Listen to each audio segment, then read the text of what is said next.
ইলিশ মাছ দিয়ে, বেগুন দিয়ে, আলু দিয়ে রান্না করব, আর ইলিশ মাছের মাথা দিয়ে কচুরমুখী রান্না করব। চলেন আমরা বেগুন নিয়ে আসি ছাদে থেকে।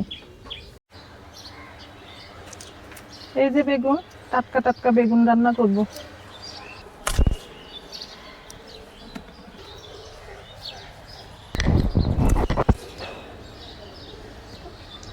দুটো বেগুন তুললাম।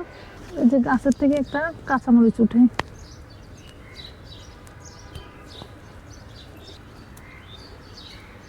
দুটো কাঁচামরিচ নিলাম।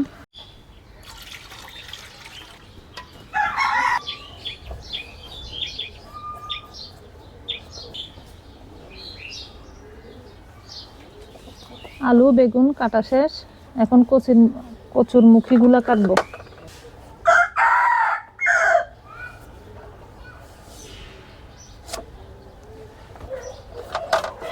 কি বসো বসো বসো বসো।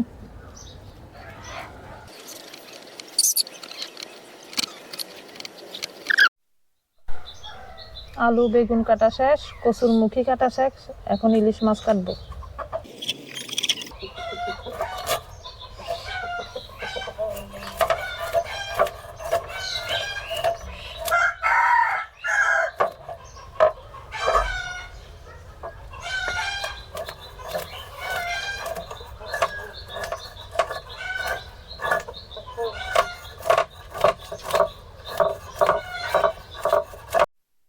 সবকিছু রেডি, এখন রান্না বসাবো।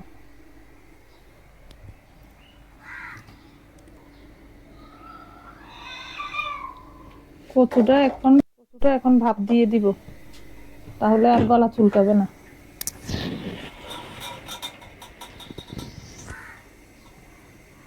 একটু হলুদের গুঁড়া দিয়ে দিব। এখন বেগুন আলু আর ইলিশ মাছগুলো রান্না করব। এখন মেথি দিয়ে দিলাম।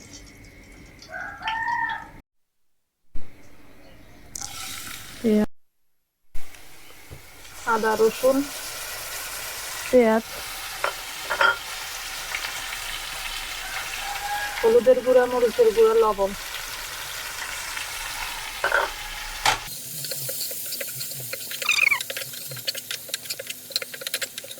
মশলা কষানো শেষ, একটু পানি দিয়ে দিব। এখন ইলিশ মাছগুলো দিয়ে দিব, একটু ইলিশ মাছ কষিয়ে নেব।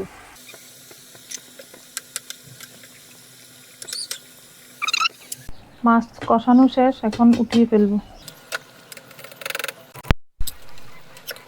এখন মশলার মধ্যে আমি আলুগুলো দিয়ে দিব, পরে বেগুনগুলো দিব। এই তো কচু বাদ দেওয়া শেষ, এখন ছেঁকে ফেলবো।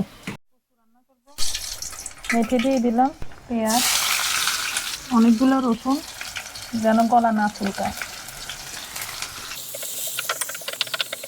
বাটা, পেঁয়াজ বাটা আর বেশি করে রসুন বাটা দিলাম, হলুদের গুঁড়া মরিচের গুঁড়া লবণ।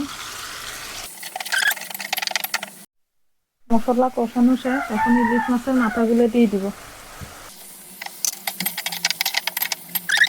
আলুগুলো হাফ সিদ্ধ করা শেষ, এখন বেগুন দিয়ে দিব। মাছ কষানো শেষ,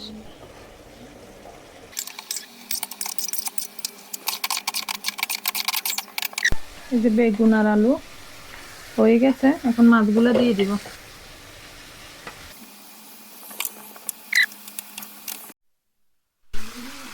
কচুর মুখি কষানো শেষ, এখন ঝোল দিয়ে দিব।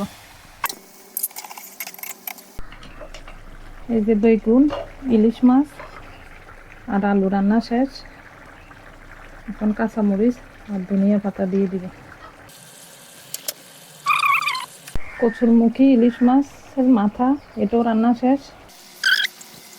আজকে দুটোটা রান্নায় ইলিশ মাছ দিয়ে।